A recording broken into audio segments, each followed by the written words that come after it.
Oh. Hi, welcome to Daddy Curb's farm. Check this little guy out. This is 11 days old now. This is the Freedom Ranger, our red rooster with the red hens.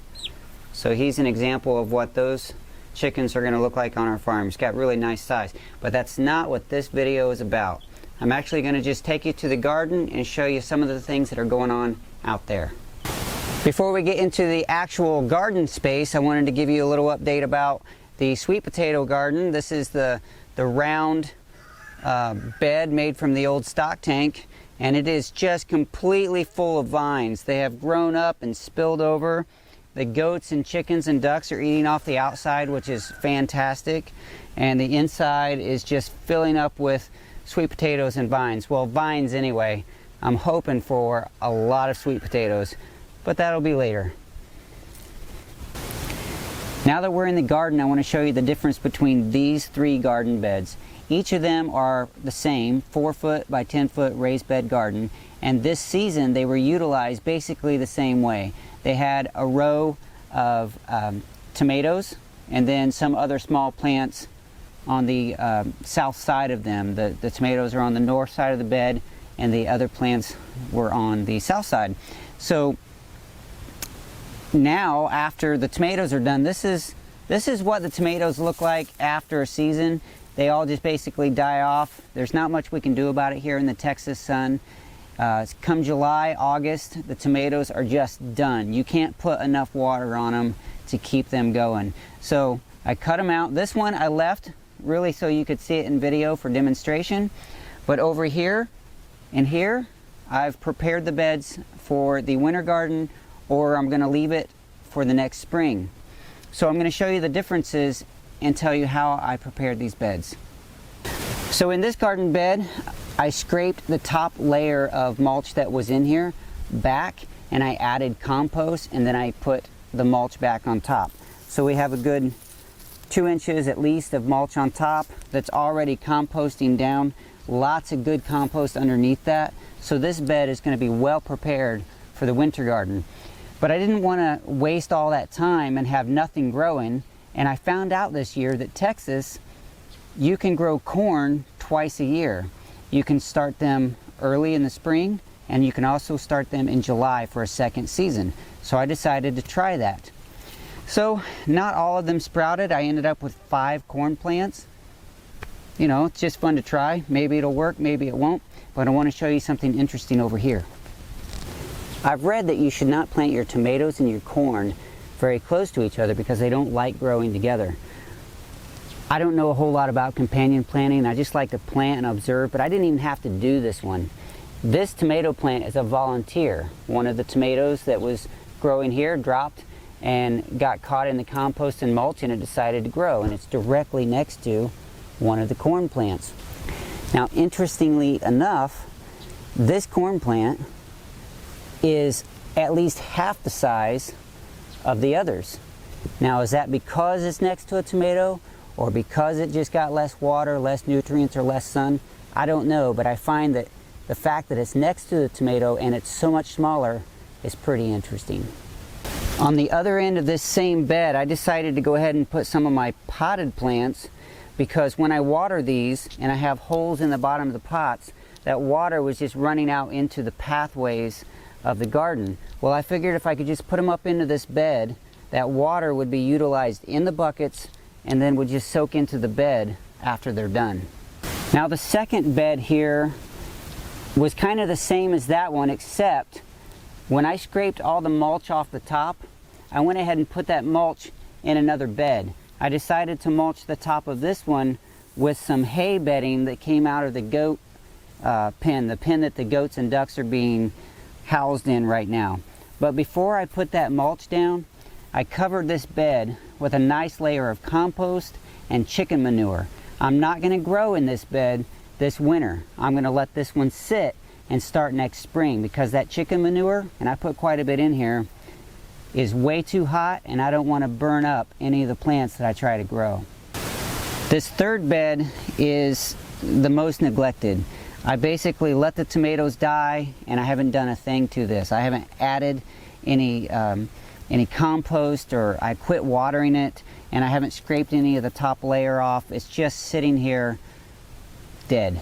Well, in a week or so, or within the next week, I'm going to try to get this cleaned up. I'm going to cut all these tomato plants out, and I add those to my compost. And all the mulch off the top is going to come out, and I'm going to put it in the bed with the hot peppers. I'm going to add compost and a different type of mulch on this bed. Part of my experiment this year is to see the difference between this cypress and cedar mulch compared to the hay mulch. And then in here, I believe I'm going to try a pine bark mulch. This long bed on the east side of the garden that gets morning shade and lots of midday and afternoon and evening sun.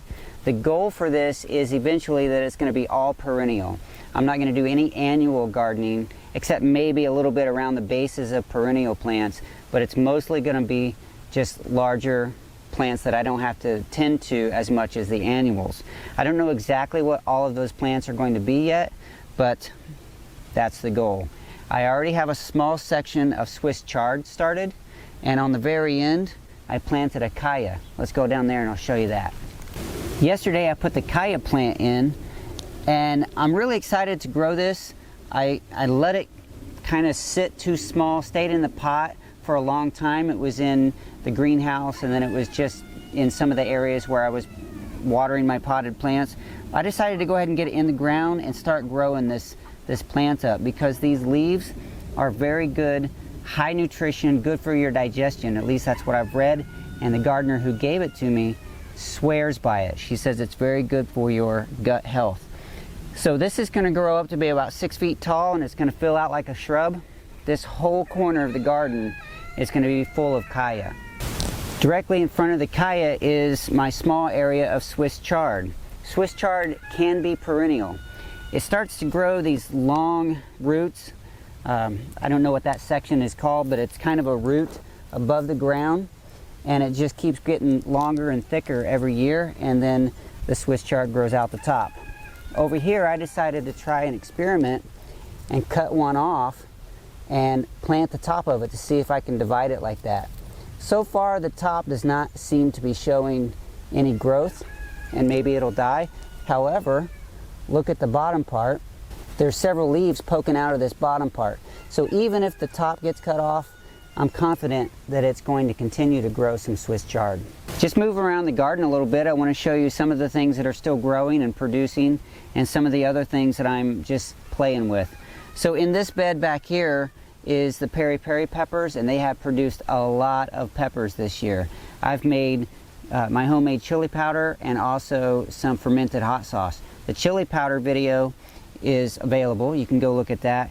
And within the next couple weeks, I'm hoping to show you the how to make fermented hot sauce. It turned out so good. In these pots here, or these containers here, are some of the things that I'm propagating. I have willow, some tomato plants here, and a couple of other trees, some mulberry, and up here a whole series of aloe.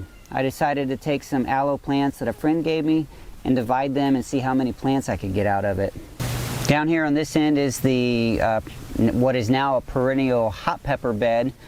This is one that I planted last year, and it produced very well this year. I did top all the plants off because it was starting to look kind of dried out in the summer heat. The tips were getting kind of dead, and it was looking like it was stressed out a little bit. Now that I've trimmed it off, there's lots of new growth, and I think this plant's going to probably produce another round of peppers this year, and then I'll trim it back even further to take it through the winter. But all of them produce beautifully, and now that they're trimmed, they look like they're going to maintain their health through the rest of the year.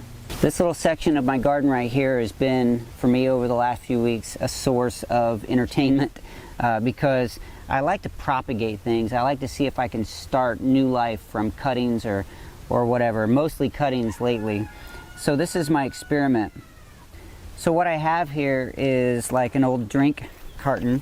I've showed this before, but inside this plastic crate are these long propagating tube or tree planting tubes. I have it sitting down into another container that has a couple inches of water, and that keeps the very bottom part of those tubes moist, and it wicks the moisture up. So the things that I plant in here have shown to have a higher success rate in just sprouting. Some of the things that I have growing in here are mulberry, grape, hummingbird bush, and esperanza. You can see the success of, for example, this is a mulberry. It has the little leaves that poked out, and there's little green buds that are starting. Every couple days I'll take this out of the water so that the water can kind of drain out. I don't want to drown it, so I let it every other day or so dry out, drain out, and then I'll put it back in the water and let it wick back up. Another plant that I wasn't sure was going to be successful, but it looks like it might be. I actually broke this one off, but I just noticed that there is a little green leaf coming out of this. This is the hummingbird bush. It has lots of little trumpet-shaped flowers that the hummingbirds love. Directly next door here is some grapevines that they were on clearance at the store. They were $1.70 or something like that, real cheap, under $2 each. And I have them sitting in this pot because I take the water out of this container and I pour it over these, and they drain out. Now, grapes don't like to sit in water. They like well drained. So I pour the water over and let it run through. It sits in the bottom of this terracotta pot for a short time and then wicks out, which is perfect for the grapes. One of the last things that I wanted to show you in my garden is the fruit that's coming on right now from my lemon tree. I got, I don't know, maybe 15 lemons on this tree, and they're all just starting to turn yellow, and that's pretty exciting. This tree, the one that is fruiting, has also been the source of several cuttings that I've been able to start new lemon trees. Over here is one of those trees. This was the first one that I started, and it's just now getting to the point to where I feel like I might be able to plant it and be successful. Later on, you're going to get to see me plant this up near the orchard on a new berm, a small swale that I built in a berm. So I'm going to plant the 2 moringa trees and the lemon tree on that berm. So look forward to future episodes where you get to see me take some of the trees that I've started in the garden and plant them into the landscape. Until then, I thank you for joining me here in the Daddy Curb's garden. I'll talk to you soon.